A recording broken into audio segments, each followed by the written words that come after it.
Welcome to Omaha, Nebraska for our continuing coverage of the Men's College World Series. Two teams who do not want their seasons to end today in this elimination game.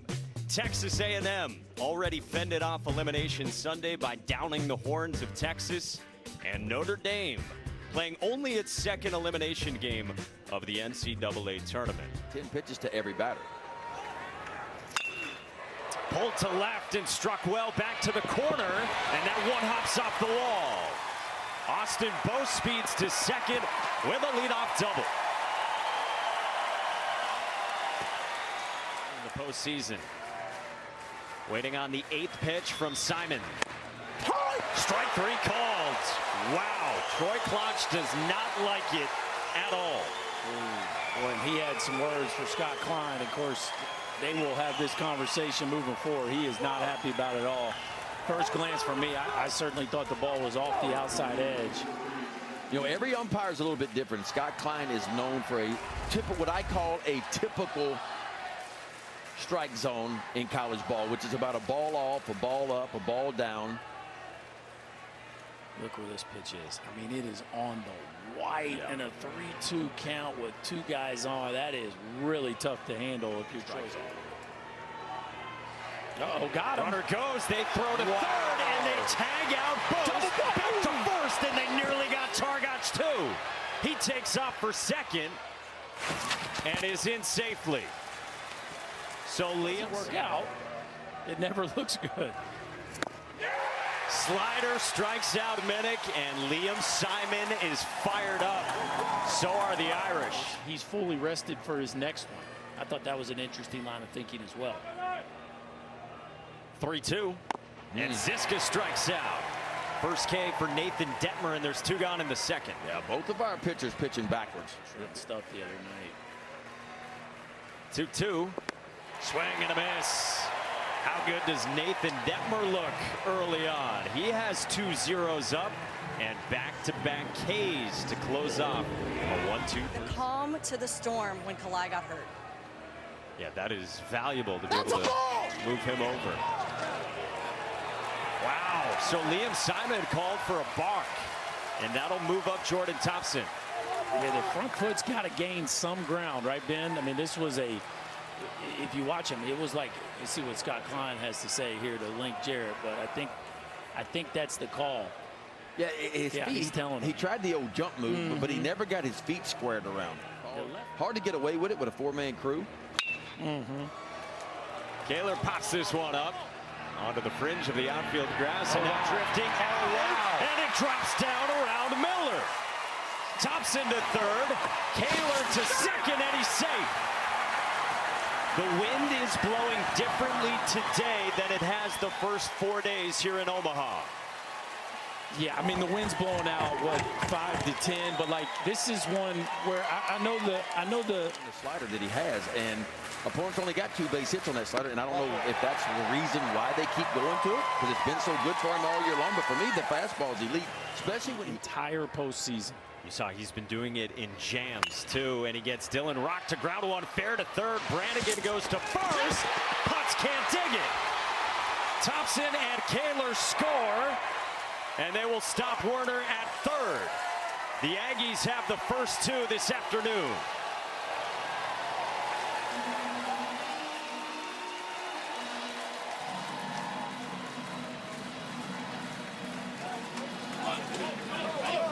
Man, we talked about it off the top. If Notre Dame's going to win, get your Pringles. Get your Pringle, Mr. Kaler. They have some fun, don't they? The bubbles, the Pringles. But if Notre Dame's going to win these games, it's all about pitching and defense. And, man, the pitching has been fine, but the defense has let them down. Jack Brannigan looks home and then decides to go across the diamond. That's just a really, really tough hop for Carter Putz over at first base. The old in-betweener, and this one shoots off his heel. And here in the third, Finley's 3-2 is popped up. LaManna doesn't see it. And into right, it's Coetzee, lines it up. His throw is cut. A run scores. They've got the runners hung up. Putz heads to first. They throw to third, and they get a tag there on Dylan Rock. So the Aggies get the sac fly to make it 3-0. Bang, bang play. He doesn't go. On appeal, Myers went around. Detmer with a strikeout to leave a man in the third. And Nathan Detmer is locked in through 3. Huh? He is something else, but he's got that team rolling right now. Trevor Werner tugs this one to left and gone. A leadoff rocket into the bullpen. 4-0 Aggies.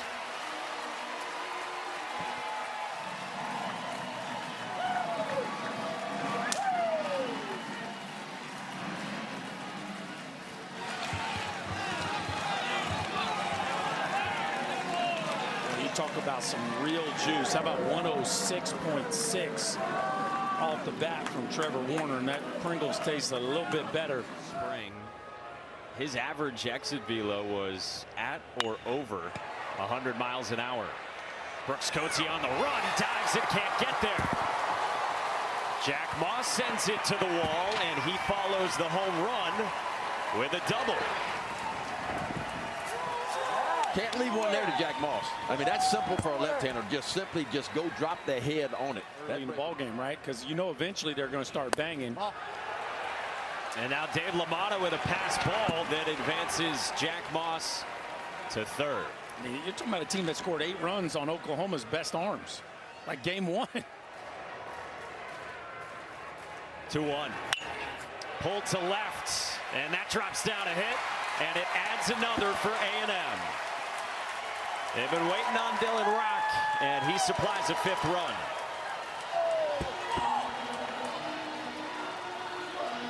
That's a welcome sign for this Aggie offense, right? Dylan Rock came into today 0 for 7 at the College World Series.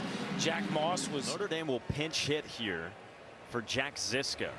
Ziska, a right-hand hitter, one of their best bats all season. Switch hitting 4th-year junior who started his career at TCU. That they had to get Ziska going. They were unable to.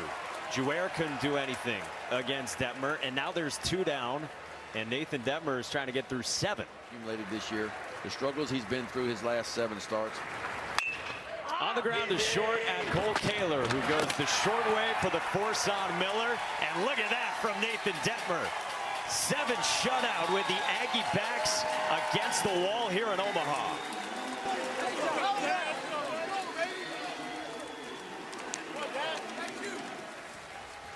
Definitely a thing. Well, bottom of the 8th inning, and Brooks Coates skies this one to left, and Notre Dame is on the board. Solo shot from Brooks Coates off Brad Rudis, who just entered the ball game for Detmer. Another 3-2. Struck him out. 1 away.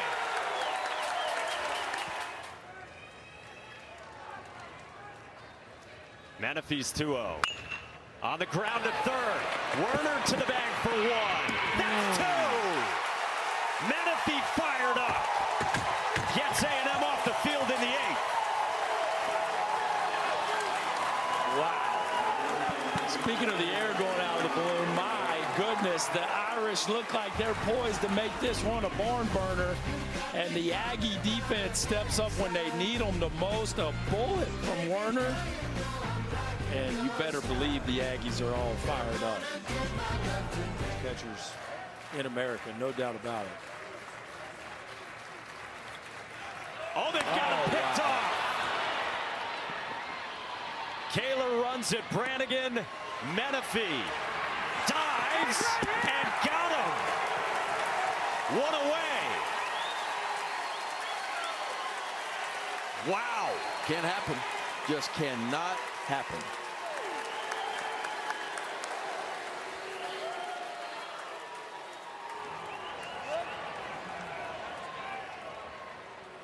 Big time move here. Pick it up, look home, got He's just you. getting his secondary. Got you. He's just picking up the mid, right? He's just waiting to react on the ball entering the zone, and Menifee had other plans. Jouer strikes out. 2 gone in the last of the 9th.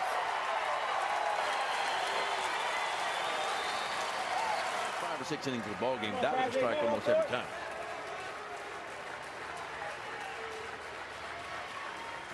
One-two pitch. Preisner in the air. Onto the outfield grass, and Ryan Targach ends it. Texas A&M stays alive in Omaha.